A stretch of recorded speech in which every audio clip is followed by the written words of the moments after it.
Welcome to our lesson on electron configuration. For today's lesson, we're going to have out a few things. The things we're going to want to have handy are obviously our notes page. There's tons of practice for us to work through on the back.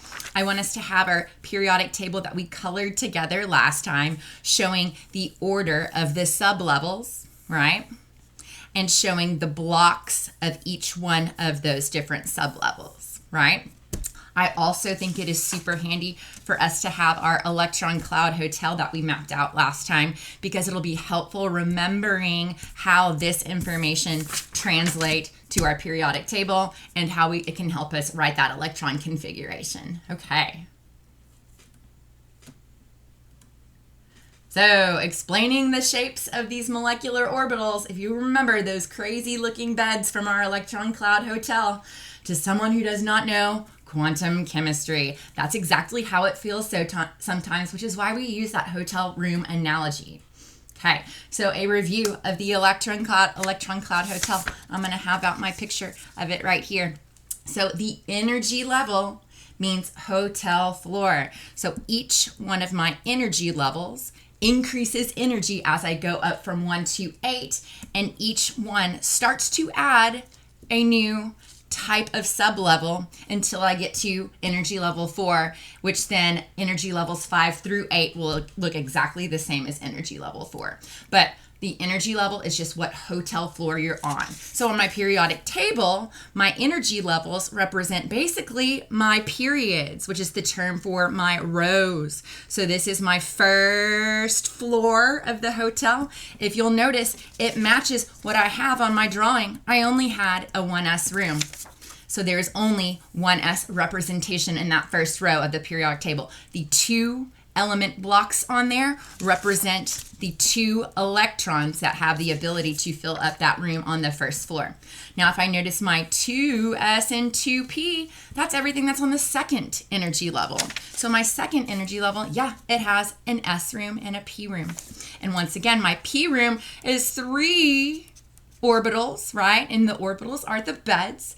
We know if 2 electrons can fit in each bed, that means a total of 6 electrons can fit in a P room, which is why that is 6 wide. Okay, jumping down to the third floor. It's funny, it's like a hotel room or hotel flipped upside down, because I'm jumping down to the third floor, and I go have an S room and I have a P room. And the sneaky thing about this, remember you guys, the D block is actually starting at 3. So we do have a 3D. So the next row I have 4S, I have a 4P, I have a 4D, and 4 is the first instance of where I start to see an F representation. So these two things really do go really nicely together, hand in hand, which I find wonderful. Okay, so that's the energy levels. The sublevels are those types of rooms, the S, P, D, and F. My orbital, that means bed. So my S has only 1 bed, 1 orbital. My P has 3. My D has 5. And my F has 7. Once again, that correlates to your periodic table. The representation of how wide each one of these element blocks are describes the number of electrons that can fit inside of those rooms within those beds. Okay, so only 2 electrons are allowed in each orbital, and once again, they must spin in opposite directions. Okay, we're going to break that down in a bunch of different ways today. So this is the first thing we're going to be writing down on our notes handout today. It says energy levels can have 4 possible sublevels. Sublevels are rooms. Don't get freaked out. S, P, D, and F, right? That's why I had 4 colors on my periodic table when we colored those special block sections. So my S sublevel is right here in blue. I start seeing the S sublevels on energy level 1 and everything higher. Okay, so when the question says what energy levels can they exist at? Well, the first hotel floor all the way up to the 8th. And once again, I know that I do not have 8 represented here, but if we have the potential to discover or create more elements with those higher atomic numbers, they would be falling into that 8th energy level. Okay, then next, I actually want to go down the column. I think that makes a little bit, well, I don't know. Let's go across the row. So we're still talking about our S guy, right? And the next column says how many types of orbitals can exist within each of these sublevels. A fancy way of saying, well, how many beds are in the room? Well, I see 1 bed. And once again, each bed can hold 2 electrons. So those 2 electrons, those 2 element blocks condense into that one S room. Okay, and then it says, what is the maximum number of electrons that can be held by those sublevels? And that is the 2 electrons that can be fitting in the room. Once again, we have our picture of our electron cloud hotel, and that also helps drive that point home. So my P's, we are found on the 2nd energy level and everything higher. That is why my P block starts with 2. Okay, how many types of orbitals can exist in the sublevels? How many beds are in that room? We have 3 beds in a P room. And if 2 electrons can fit in there at the same, or 2 electrons can fit in each bed within those rooms, that is why I have the maximum number of electrons that can fit being 6 in a P room. In my D room, we start seeing the D room on the 3rd level and higher, which is why on my periodic table, the D block starts at 3 and then increasing. How many types of orbitals? How many beds are in the D room? There are 5 on my picture. 1, 2, 3, 4, 5. And how many maximum number of electrons can fit total in that room due to those 5 beds? That is 10. And then finally, my F, we see the F. I keep switching back and forth. This is a lot. I see my F room start popping up on the 4th floor, the 4th floor and higher. How many types of orbitals or how many beds are in that room? We got 7, which is why the maximum number of electrons that can fit in an F room is 14. Now, I know it gets a little crazy when we drop down and the energy level floors kind of start adjusting in some way, but we just know that S starts at 1, P starts at 2, D starts with 3, and F starts with 4. So that way you can reorient yourself and visualize that electron cloud hotel and not get confused figuring out, well, what sublevel am I entering now? Okay, so here we go. There's some rules for filling these orbitals, and this is kind of the encompassing of the electrons walking into a hotel and being tired and lazy and not wanting to interact with other electrons unless they absolutely must. So the first rule when I'm entering the hotel and filling up all of these orbitals, all of these beds, is called the off-BA principle. I call the off-BA principle my lazy electron rule. And that just states that electrons fill up my hotel in order from my lowest energy finally to my highest energy level. So the higher up I go in my energy levels, the higher I go into my electron configuration, the higher energy that represents. So here's kind of a picture of kind of the hotel here. It's showing the order of filling up these energy levels that is always from lowest to highest. So that's my lazy electron rule. That's the off-BA principle. My next rule is called Hund's rule, and I like to call that the empty bed rule. It says when filling multiple orbitals or beds in the same sublevel or room, your P, D, and F rooms, because once again, your S room does not have more than 1 bed. So this is a special rule just for the rooms that have more than 1 bed. So it states that electrons will half fill each orbital before they must pair up. So this is a representation here that is wrong. This 3rd electron would move to his own bed before he is forced to double up, right, you guys?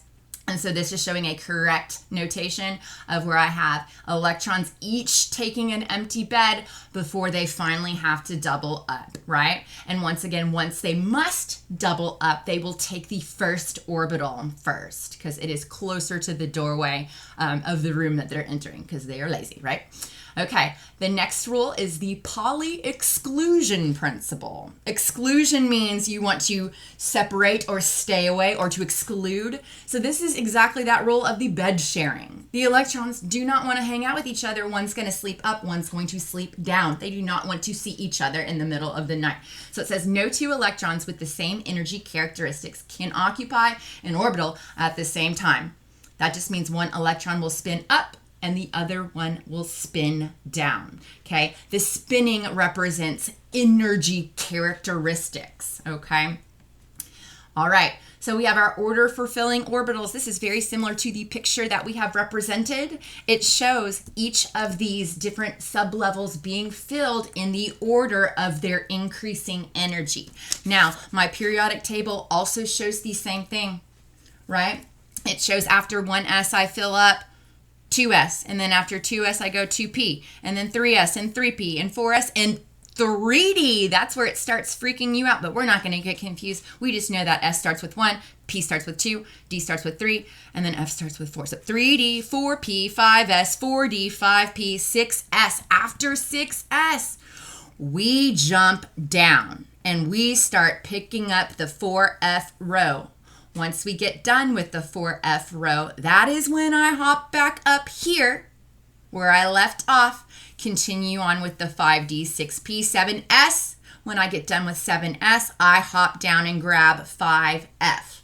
Go all the way through the 5F, hop back up where I left off, 6D to 7P. And the reason why this does this little jump, because in reality, this entire F block should be squeezed in here in between the D and the S. And as you can imagine, that would make this periodic table not very visually friendly. It would also take a very large, long sheet of paper, which does not make much sense for everybody. So there's this indication that the F block has to be displaced down here just for, to make things not look so chaotic and crazy. Okay. How to write electron configuration. We're going to talk about, there are 3 ways that I can represent electron configuration. We did a little baby intro here with our example of our oxygen electrons occupying the energy levels of our electron cloud hotel. We're going to now do that again. So there is a electron configuration notation right here. There is a shorthand or noble gas configuration right here that I can represent something as. And I can also draw the hotel.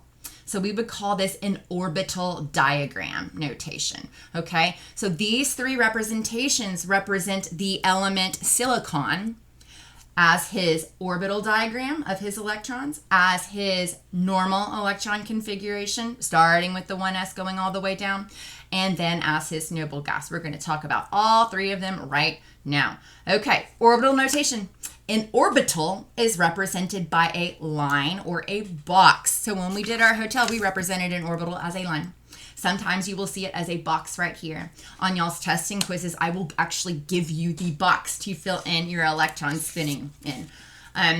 So the orbital's name are with the orbital's name that is written underneath. So if you'll notice, the first orbital that I fill up in the entire hotel is that 1S, the S room on the first floor. So I'm going to write that underneath to make sure you know where this orbital is actually located within the hotel. And then I have a 2S. And then the next thing I would run into is a 2p. If you'll notice the 2p here, I'm showing that it's got those 3 different orbitals, right? And once again, an orbital containing 1 electron is written as an arrow up, and an orbital with 2 electrons is written as an arrow down. Okay, so here's some examples of orbital notation. If you want, you can pause the video because I'm not going to spend too much time staring and explaining. I really kind of want to get to the practice because that's where this concept is kind of really solidified. So once again, here's another way to write it. So on this back one, you can write them either side by side in order of increasing energy as you move from left to right, or you can show it as an energy increase vertically as you move up throughout the electron cloud hotel. Okay, my second way to represent electron configuration, and we did an example with our oxygen right here, is you got to start at the beginning and you are just going to cruise on down from right to left until you get to the end of each row, keeping on going until you get to whatever element they're asking you to represent. So the trick here is when I'm doing this, I'm kind of understanding that each element block as I pass through it is representative of 1 electron in the goal of trying to get to that element block, okay? That is because, for example, let's say aluminum, his atomic number is 13. A neutral aluminum atom, 13 protons, is also going to have 13 neutrons. So I can start at 1 and be like, well, his first electron goes there, second electron goes there, third, fourth, fifth, sixth, that is where his 13th and last electron ends up. So it's kind of very helpful to assume that, hey, each one of these elements that I'm passing through is just representing an electron getting me to that point of the end. Okay. And then my last notation is the noble gas notation. This is a shortcut because I'm going to tell you what, if you have to write electron configuration for some of these big elements, you're going to be really annoyed if you have to start with 1s every single time. So the noble gas configuration allows us to be like, okay, I actually am just going to start writing notation after the noble gas that is directly behind it. So if I wanted to write the noble gas configuration for sodium right here, I would just have to hop up and see which noble gas, backtracking, is directly behind him.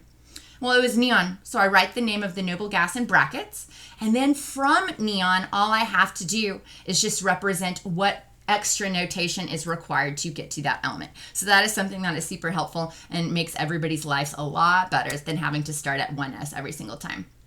So here's some terms to know. We're going to start talking about valence electrons. So valence electrons are electrons in the outermost energy levels, S and P sublevels. Notice I am not mentioning D, I am not mentioning F. Only my S and my P electrons are important. So if I'm writing the configuration for this is 10, so 10 is way down here on the periodic table. That is why you see a very long configuration. I'm going to move all the way through until I'm done and I get to 10 at 5p2. And then if I were to ask you how many valence electrons does 10 have, you look at the biggity big numbers, meaning my biggest big numbers, which represent energy levels, is a 5 here. But I've got that 5 in a few places. So you're going to pick all the stuff in the 5s and all the stuff in the 5p. Whatever those superscript numbers are represent the number of electrons that are in those specific sublevels, and those are my valence electrons. So for this example, those valence electrons for 10 are going to be 4, okay? Here's another trick. We're mostly going to talk about this next unit when we talk more in depth about the organization of the periodic table, but if I am in group 1, I have one valence electron. Group 2 has 2. Remember, we don't care about valence electrons for D and F. Not that they don't have them, but it gets a little fuzzy and a little weird. But my group 13 has 3, 4, 5, 6, 7, and 8. And you've probably heard from some of your lower level science classes before that our noble gases are happy because they have a full shell of 8 valence electrons. Okay. So the key thing here is that sometimes you'll have atoms that will lose electrons to become positive. We call positive ions cations, right? And because they are losers, okay? And then sometimes we have electrons that gain extra electrons. If I'm gaining electrons, I'm adding negative charges, so I become negative. So those are called anions, and they are the ones that gain. So sometimes that happens, and we're going to be able to write electron configuration for atoms or ions that have gained or lost electrons as well. But the key thing here is it says electrons with the highest energy are the ones who are actually lost first. And what I mean by highest energy, I mean the electrons that are at the very, very, very end of your notation, okay? And we're going to practice doing some examples of that here in a second. Our last term to know, this is called isoelectronic elements. Isoelectronic elements are atoms or ions that are going to be different, but they have the same number of electrons, and therefore they will have the same electron configuration. So here are some examples here of some isoelectronic elements. I have potassium with a +1 charge, sulfur with a -2 charge, chlorine with a -1 charge, and calcium with a +2 charge. Okay, those positives and negatives tell you how much electrons have either been lost or gained. The number of protons, the atomic number, is going to be different because these are different elements, right? But potassium here, he has lost an electron. He has lost 1 electron, so he has 18 electrons. Sulfur here, he has, negative, he has gained 2 electrons. So his number of protons being 16, gaining 2 electrons to that current number is going to be 18. So as you can see, these different elements, because they are ionized, will shift the number of electrons to be a certain new number. And sometimes if they are all the same, they are going to be called isoelectronic elements. Very, very cool. Okay, so now we're going to practice writing electron configuration for these following elements, and I am going to shift down to the document camera for the remainder of this lecture. I am going to have my colored periodic table out handy. I will let you know for the Unit 3 test, you will be given this one. It does not have your colors. It does not have your labels. So yes, that does mean that you will eventually have to start memorizing this stuff, but it is not memorization. Just remember the first two columns are my S and helium. This section over here is my P. This middle section is D, and the bottom section is F. We know an S room starts on the first floor, so this would be 1 all the way down. The P rooms, we started seeing those on the second floor, so this is 2P all the way down. The D rooms, we started seeing those on the third floor, 3D all the way down, and the F rooms we started seeing on the fourth floor, so 4F. So as long as you know your blocks, and you know S starts with 1, P starts with 2, D starts with 3, F starts with 4, it should hopefully be a little bit easier for you to navigate. So yes, by all means, especially when we are first doing this, I want us to use the colored one, but in your practice, I want y'all to start trying to test yourself to see if you can kind of get rid of this security blanket and trust yourself to be able to do configuration with a blank periodic table. I trust me that it is a lot easier than we probably are thinking, but I'm excited for us to get started with some of our practice. Okay, so on the back of our notes page, let me see, where's my notes page? Where did I put it? Here it is. Okay, so on my back of my notes page, I'm going to zoom in, but once again, I'm keeping my colored periodic table handy. I will put my unlabeled one a little bit further away. Okay, let's see. All right, so we're going to write configuration now. I have given you what element we are going to start with. We are going to start with sulfur. I grab the PT, I find sulfur. Here he is. Sulfur's atomic number is 16.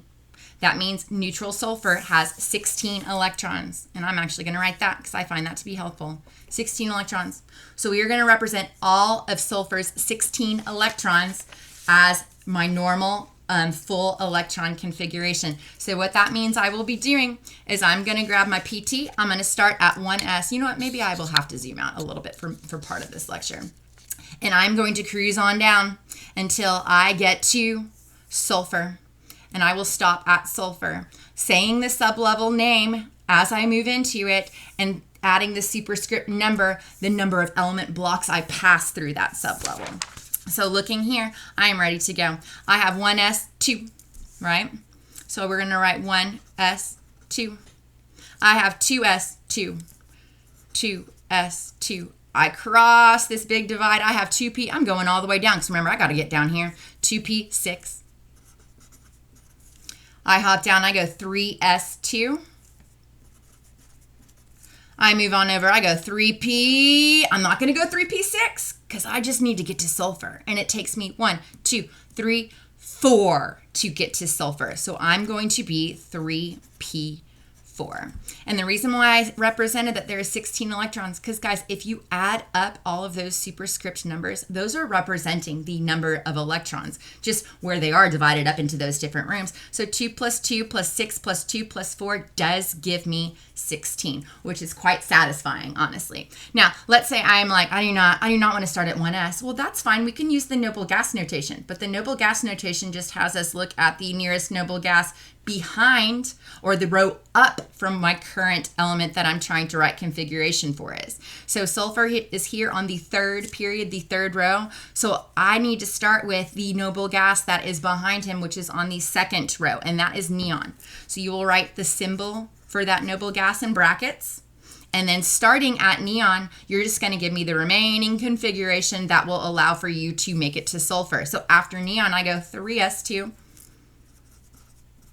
And then 3p4. So if we're comparing our noble gas notation to our full one, our noble gas notation just has this last little bit, right? Which is kind of nice. Okay, the next thing I want us to do is you're going to draw a little section of orbital diagrams. In your practice, what you will have is you will actually have some labeled orbitals for you. But for our notes page today, we're going to have to draw those lines. So I have a 1s room. And we don't have to draw the full hotel. We can figure out, well, we only need up to the 3p room. So I have my 1s. Then I move up to the second floor. I have a 2s with one orbital. Then I move over in that second energy level, and I have my p with his 3 orbitals. Moving up to the third energy level, I have S with his 1 orbital, and then my 3p with his 3 orbitals. So now we just get to fill this up as these 16 electrons would be filling up the hotel, right? And it's going to match what you've written here on your configuration. I better see 2 electrons in this 1s room, right? And those are the ones that are coming in first. They're the ones that have the lowest energy. So those 2 electrons, once again, one is going to spin up, the other one is going to spin down. The next electrons bounce on up, right? They're going to hit the S room. The first one hits the S room and spins down in that bed.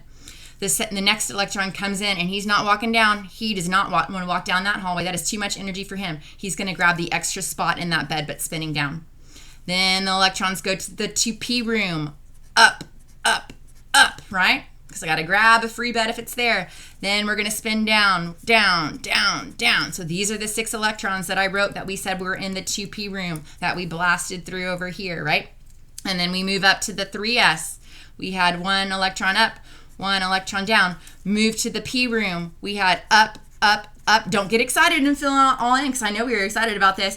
We've got to stop at only 4 electrons. Only 4 electrons going into that room. So we've already written 3, so we only have 1 more to write, and it will be like that. Very nice, very satisfying. Last question. How many valence electrons? Once again, your valence electrons are the electrons in the outermost energy levels, S and P. So my outermost energy level, which is the biggest of the biggity big numbers that I see 3s. I do not have anything higher than 3. That means I'm not filling up anything higher energy than stuff that is in the 3rd energy level. So here are my S and Ps. I look at the numbers that are written above that. Those are my valence electrons. So 2 plus 4 does give you 6. Yes? Now looking here, I know that I mentioned before that sulfur, he is in group 16, so he does have 6 energy levels. It's always nice to kind of confirm. Okay, but your notation will also tell you that information as well. We're going to move on down. We're going to move on down to neon. So neon is this guy right here. Atomic number 10. 10 protons, so neutral neon has 10 electrons. Okay, so 10 electrons for neon. We are ready to go. So for his full electron configuration, full means I got to start at 1s and go all the way down until I get to neon. I'm going to hold the periodic table up here, but I'm going to take control of my hands now so I can just write, and hopefully you guys can visualize and track along. So to get to neon, I have 1s, 2, 2s, 2, 2p6, and then I stop. I almost kept going because I was getting excited. So make sure you stop where you need to stop. And yes, it did take me all 6 to get through that entire 2p room to get to neon. Okay, my noble gas configuration. You were like, well, he is neon. Can I just write neon in brackets? No, you still must address the noble gas that is behind him, meaning on the period above, which is helium. So I'm going to write helium is the noble gas that is behind him. And you were like, okay, this may not be that much of a shortcut. And I would agree with you. I'm just skipping over that 1s information.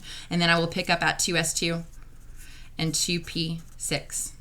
Okay, my orbital notation, I only have 3 rooms to represent here. I have an 1s room.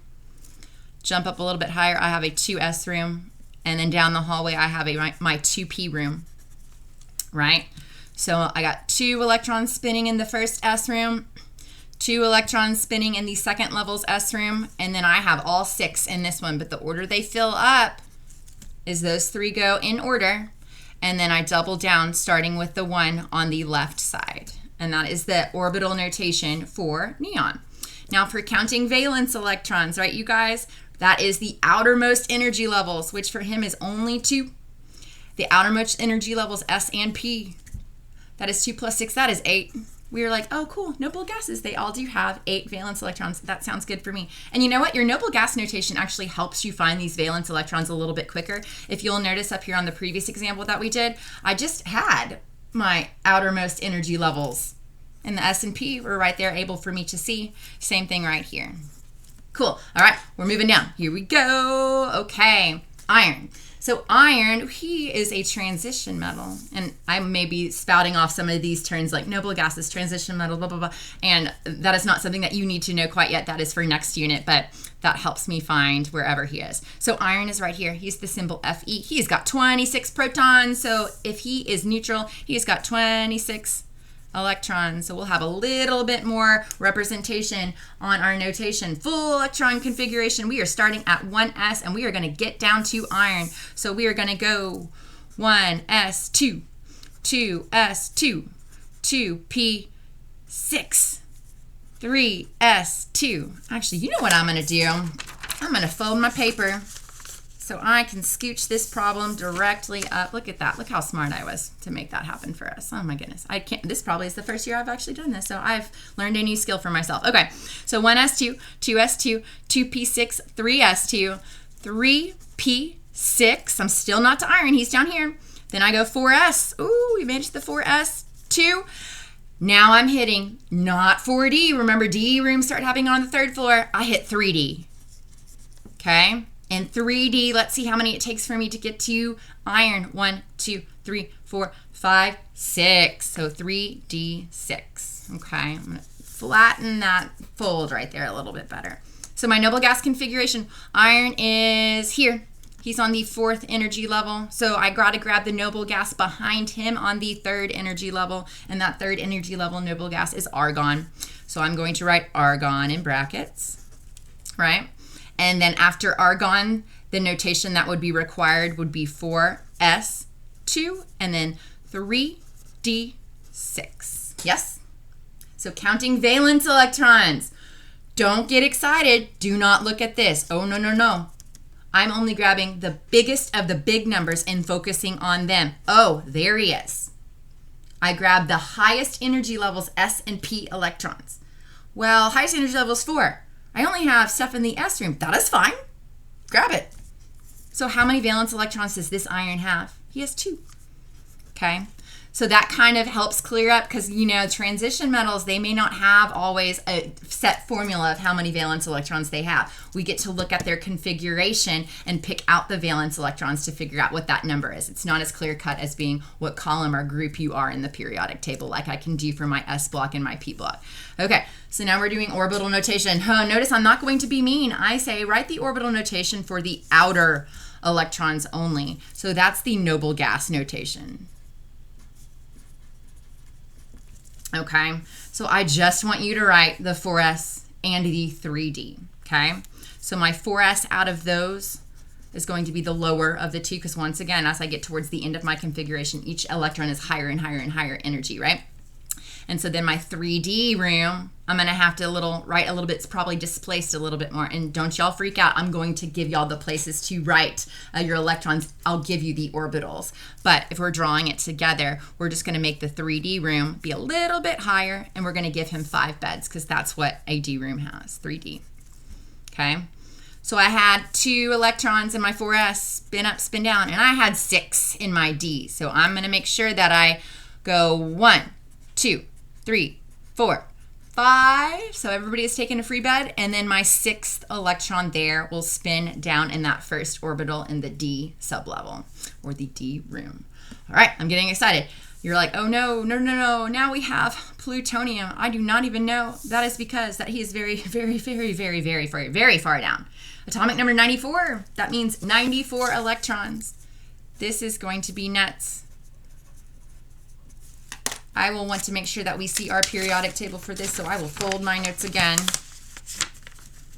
because this is going to be a lot, especially for, as you can imagine, the full notation because I must start at 1s and get all the way down to plutonium. Okay, so we're just going to go into autopilot for a while until we have to actually start thinking. I'm excited. Let's go. So we have 1s2, 2s2, 2p6, 3s2, 3p6, 4s2. After 4s comes 3d10. You guys, I am so out of space. That is super fine. I can drop down. After 3d10, I go into 4p6. Then after 4p, I go 5s2. And then I go 4d. And if you were like, how am I supposed to remember? If you were like, after you get through 5s and you're like, I don't know what room I'm getting into. Remember, first one starts at 3. And then you can be like 3, 4. Okay, yeah, 4d. So then I go 4d10. After 4d goes 5. If you forget where I am, you go, okay, p starts at 2. So 2, 3, 4. Okay, I'm at 5p. So 5p6. Then I got 6s2. What happens after 6s? I drop down and hit 4f. And I just want to show y'all real quick on your blank periodic tables, there are not arrows that tell you to drop down. This is this dark kind of distinguishing line that I hope can at least allude to the fact that after you get to that dark line, you're like, I probably need to go down here, and you will be hitting that first row. Okay. Also, if you count the atomic numbers, 55, 56, you go to 57 next. So that helps as well if you're like, I don't know where to go. Okay. So after 6s, I go to 4f. 4f is 14 long. Okay. So 4f, 14. After 4f, I come back, and if you forget, I stopped at 70, so I need to go to atomic number 71, which means I'm now entering the 5D room, 5D10. This is getting wild and crazy. So 5D10, then I go 6p6, p6. After 6p, I hop down to 7s2. I'm going to write into my orbital notation space. That is okay. I'm almost done, thank goodness. 7s2. And after 7s, I drop down, and I enter the 5f room. And plutonium is right there in the 5f room. So he will be 1, 2, 3, 4, 5, 6 places. So 5f 6. Okay, so you would not want to write all that. So this is the purpose of something like a noble gas notation. For these bigger elements, we were like, that is a waste of time to start at 1s. You hopefully know I'm going through all these rooms to get anywhere close to where I actually end up. So finding noble gas configuration can be a little bit tricky with these bigger guys, especially down here in the F block, because you kind of have to backtrack a little bit. So we ended up here. So I'm going to hop up here. And then, okay, so my nearest noble gas behind plutonium looks like I was at radon. So I'm going to write Rn in parentheses. And then after Rn would be 7s2. And then that is my drop down to get to 4f. What was it? 4f. We were doing, 7s2, 5f. Sorry, you guys. 5f all the way to 6. So 5f, 6. So if you're counting valence electrons, this is where it gets sneaky. The biggity big numbers, the biggest of the big numbers that you see in any of this notation, go ahead and underline all of them, because there may be a few of them. My biggest number that I see is 7, and I see a 7 notation right there. I don't see any more stuff in that 7th highest energy level here. So the number of electrons that are in the S and P only are going to be my 2. So I have 2 valence electrons in this plutonium. That was a lot. So for my orbital notation, I'm only wanting you to do these outer electrons only. So we will say 7s, and then 5f is higher energy, and F room has 7. So I need to write all of those. So 1, 2, 3, 4, 5, 6, 7. So this is the 5f room collectively. I have 2 electrons in the S room, that's 7s room, and I have 6 in the F room. So 1, 2, 3, 4, 5, 6. So I will have a free bed, a free orbital that is not occupied at all for this notation. Okay, now we're gonna move into what happens if I give you ions of these things. And I'm gonna fold again because I like this new strategy for me. Let's see. Cool. All right, yes. Okay, so here I've given you some ions. Oh my gosh, I'm getting so nervous. That is okay. We can still figure out how to use our periodic table to get to that notation that we need. So here I see sodium, and he has a positive charge. That positive charge, that positive 1 charge, means he has lost 1 electron. So I want us to actually take the time to write that right now, because that is your cue to be like, okay, I remember what a positive 1 charge means in sense of losing or gaining electrons, right? Okay, so he's lost 1 electron. Normal sodium, if he were neutral, the number of protons, which is 11, would match the number of electrons. So normal sodium would have 11 electrons, but this is telling me he has lost 1 of those electrons. So no. This sodium ion does not have 11. He now has 10. So the way I think about this is a couple ways. The first way I will show you is if he only has 10 electrons and not 11, electronically, he has the same amount of electrons as a neutral atom element that has atomic number 10. He's like trying to act like neon over here.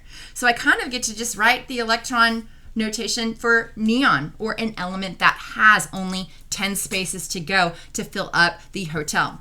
So my full electron configuration is going to be 1s2, 2s2, 2p, and I'm going to stop at neon. Now, another way I like to kind of frame my brain, just besides thinking, okay, well, if he's one fewer electron, he's acting like this guy, and I write notation for this guy. I also can go ahead and write the full notation for a neutral sodium, which means I can write the notation for getting to sodium having 11 electrons. So that would be a 3s1. And then I can look at this notation, and if I can say, well, that guy lost an electron, I can just cross off or erase one electron, and that will be the last electron I have written. So that will not only get rid of that one, I have now taken all electrons out of the S room, so it actually goes away. And I'm putting a cross here, not because that is what I want to see. If you do that, I'm fine with that, because sometimes that feels good. Just in the sake of our notes today, I want you to realize what we're doing. Yes, we're pretending he is neon, because neon has 10 electrons. And we were like, okay, now you're trying to look like neon with 10 electrons of your own. But this is in essence what we are doing. We are losing that original electron from a neutral atom from that 3s room. Okay. Noble gas notation for him. I've got to go to the nearest noble gas behind him, but here's the trick, you guys. In this notation, he's acting like neon, okay? He doesn't have anything in the third energy level anymore. So I've got to write the notation starting at my noble gas that is before the second energy level. So that guy right here is going to be helium. So I've got helium and all of the remaining configuration in that energy level right after him. So he is going to be 2s2, 2p all the way to 6, okay?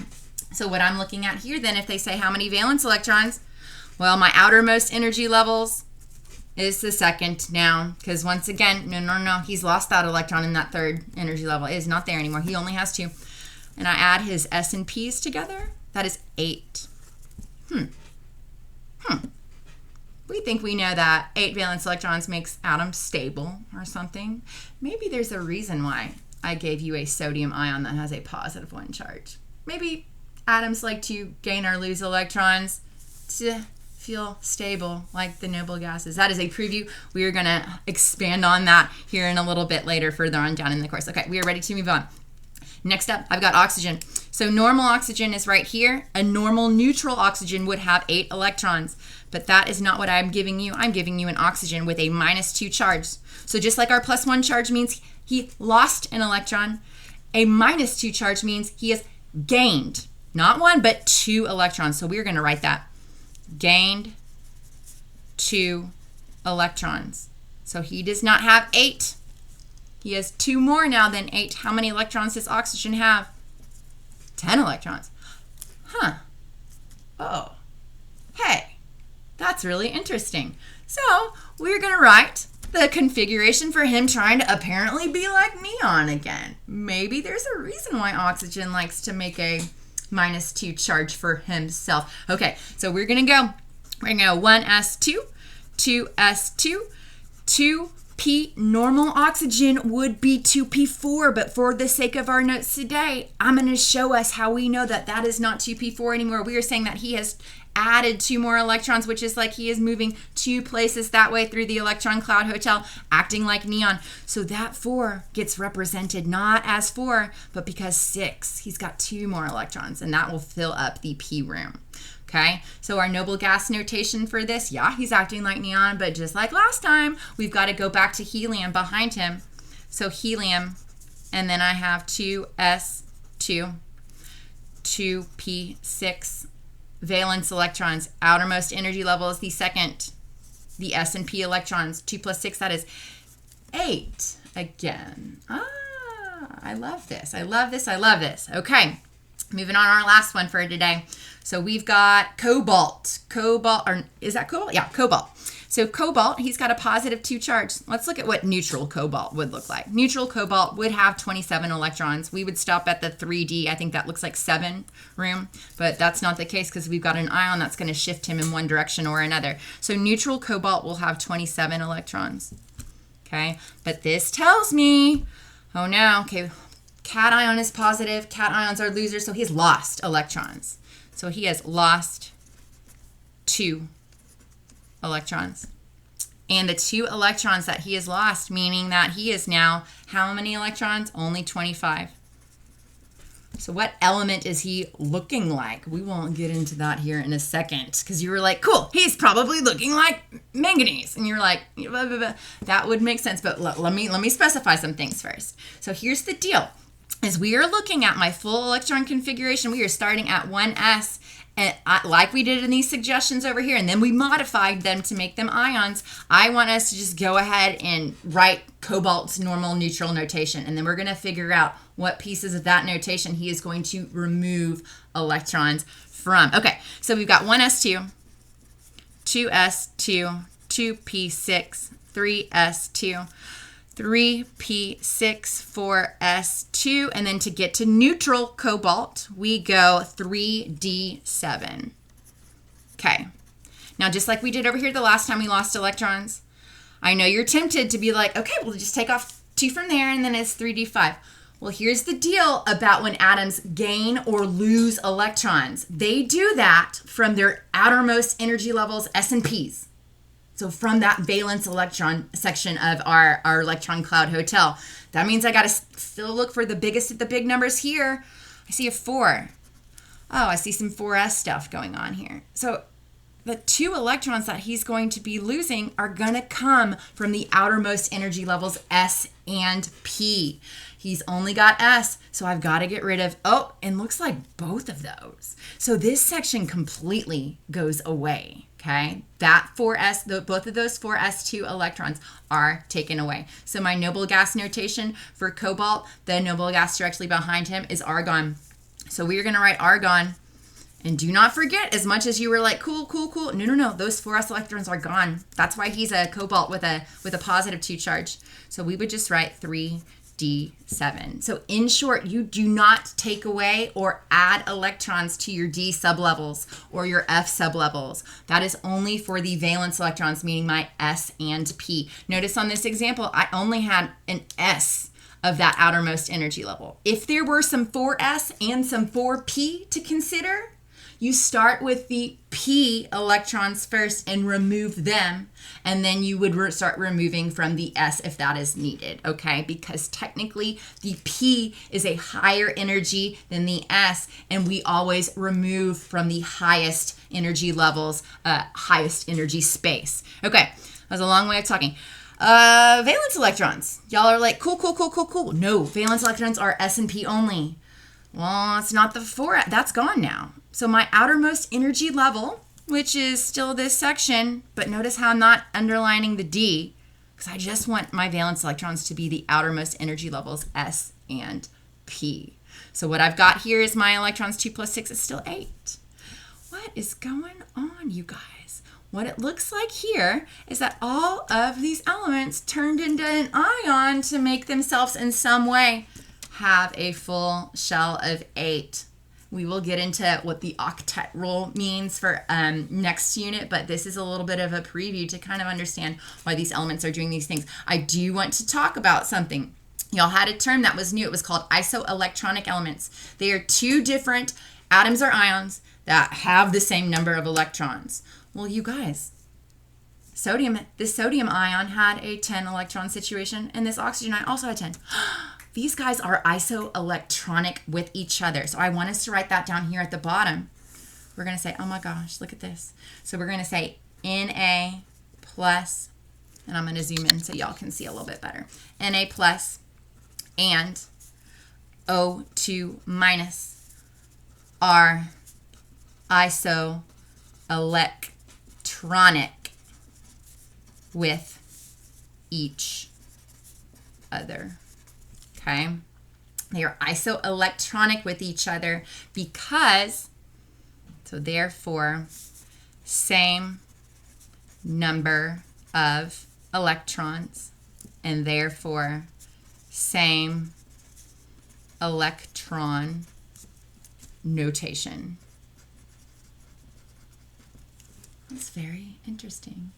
Very interesting. And isoelectronic elements, all because of their ability to gain and lose electrons, are all attempting to look like one of my noble gases in order to achieve that clear, happy, stable octet.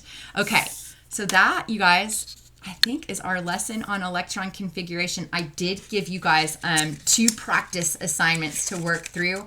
I will make 2 separate videos for both of those to kind of piece through and do some samples for each one of those worksheets, because I want to make sure that this is a really solid topic.